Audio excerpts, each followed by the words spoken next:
To solve a quadratic inequality, we first want to move all non-zero terms to one side of the inequality so that only 0 remains on the other side. Then we want to factor and solve those terms. Third, we want to label the solutions on a number line. And fourth, we test a point in each interval between solutions. Example 1, solve and graph this inequality. Write your solution in interval form. So first we move all non-zero terms to one side. If you noticed, we already have 0 for this inequality, so step 1 is finished. Second, factor and solve. This equation is already factored on the left side, so we solve by setting each factor equal to 0. For this first factor, x plus 3 equals 0, we would subtract 3 from both sides to solve and get x equals -3. Second factor, set x minus 4 equal to 0. And then add 4 to both sides to solve and get x equals 4. So that's step 2. Step 3, label the solutions on a number line. And we want to make sure that they are in increasing order, so the leftmost of our solutions is -3, and then +4 is also one of our solutions. So we'll label those 2 points. And now, the fourth step, we want to test a point in each interval between the solutions. What that means is that we want to choose some point to the left of -3, so we could choose -5. We want to choose some point between -3 and 4, so we could choose any number, -2, -1.5, 3, any number between those. 0 is normally an easy one to choose. And then we can choose any number to the right of 4, so we could choose 5. And then we plug those test points into the inequality to see if they are true. So let's plug -5 into the inequality. That would be -5 plus 3 times -5 minus 4. And we want to know, is that less than 0? So let's see, that is -2 multiplied by -9. Is that less than 0? That is 18. But 18 is not less than 0. So that means that -5 and all numbers in the interval to the left of -3 are not solutions. So this interval does not work. Now let's try 0. So plugging 0 into the inequality, we get 0 plus 3 times 0 minus 4. We want to know if that is less than 0. That is 3 times -4. We want to know if that's less than 0. -12 is less than 0.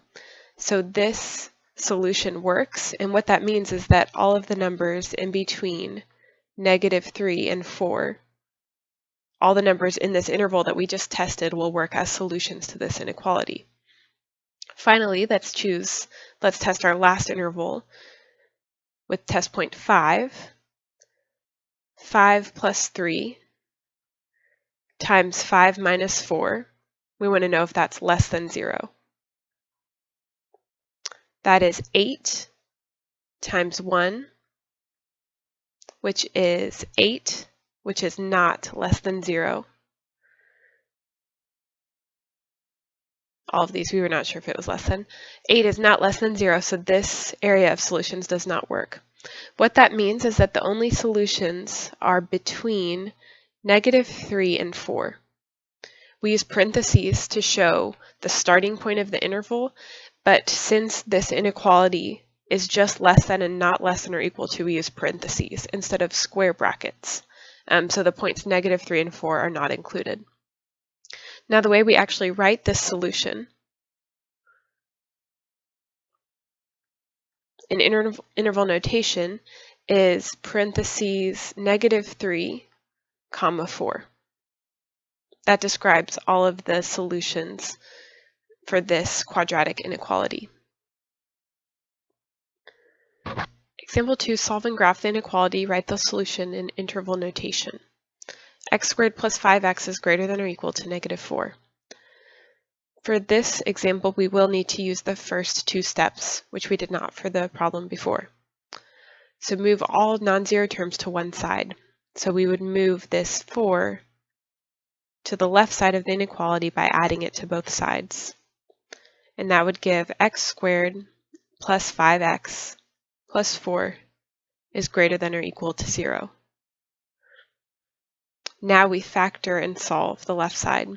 So to factor this quadratic, we're looking for two numbers that multiply to 4 and add to 5. Those would be 4 and 1.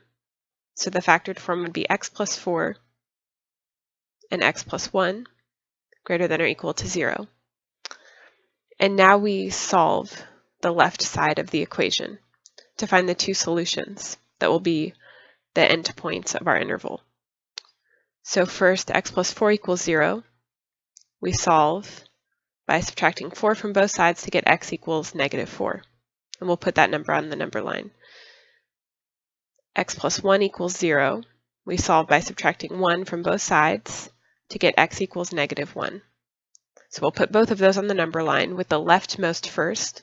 Negative 4 is the most negative, so that goes on the left of our number line. And then negative 1. And we want to choose a number in each interval to test. So in the first interval, we could choose the number negative 5. So let's check negative 5 in the inequality. So that would be negative 5 plus 4 times negative 5 plus 1 is greater than or equal to 0.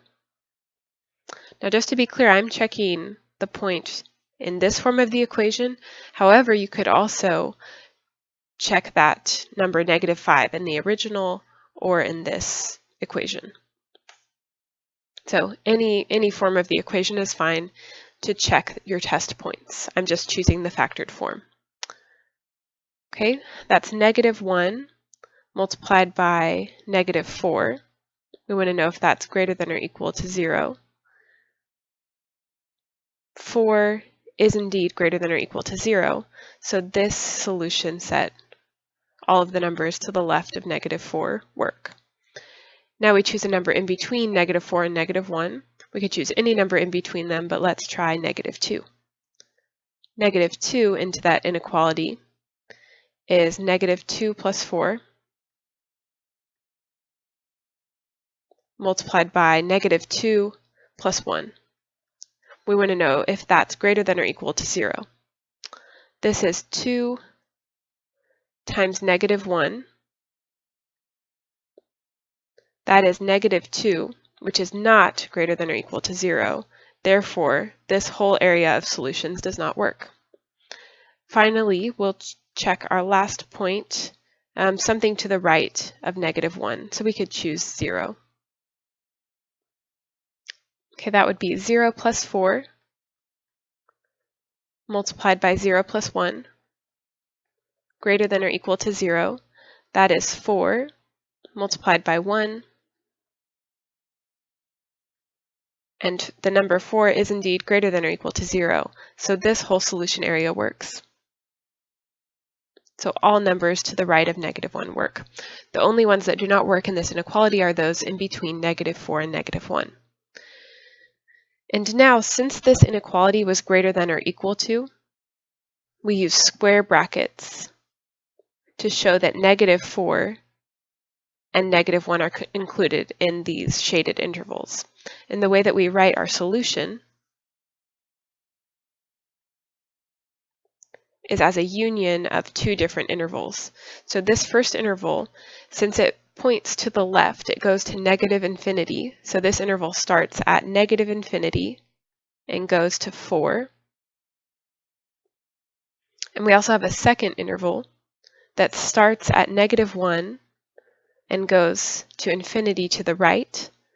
So negative 1 to infinity. Since we have two separate intervals that are included in the solution here, we use the union symbol to show that either one of those areas works for a solution. Example 3, solving graph the inequality y squared greater than or equal to 81. Our first step, again, is to move all terms to one side, so we'll subtract 81 from both sides. That would give y squared minus 81 is greater than or equal to 0. And then we factor.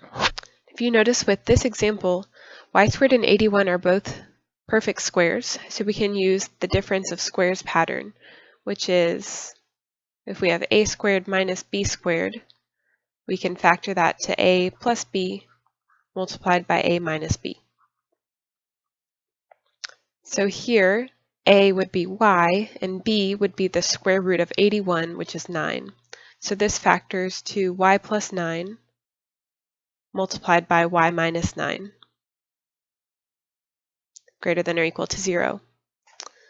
Now we solve to get our endpoints for our solutions, setting y plus 9 equal to 0. We would get that y is equal to negative 9. Setting y minus 9 equal to 0. We get that y is equal to positive 9. So on our number line, we place those two endpoints. Negative 9 is the leftmost, positive 9 is the rightmost. And now we choose our test points. So we need some point to the left of negative 9. So we could choose negative 10. Now, for the previous example, I stated that you could use factored form or the original form of the inequality in order to test them. This time, just to show that it works, let's use the original form to test. So y squared greater than or equal to 81. Okay, so test negative 10 in that original form. But again, we could also use either of these forms if you prefer. So plug in negative 10 for y. That would be negative 10 squared greater than or equal to 81.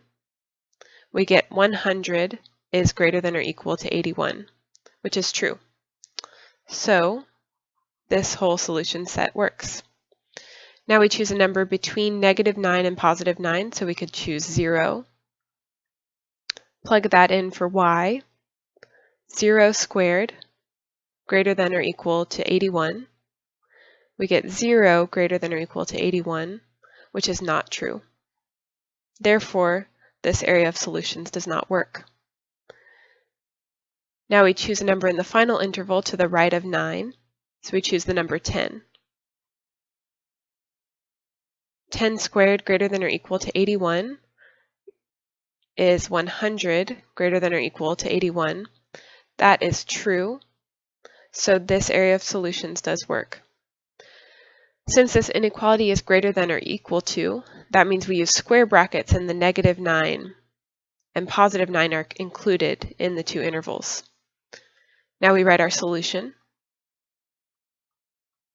The first interval points to the left to negative infinity, so it starts at negative infinity and goes to negative 9.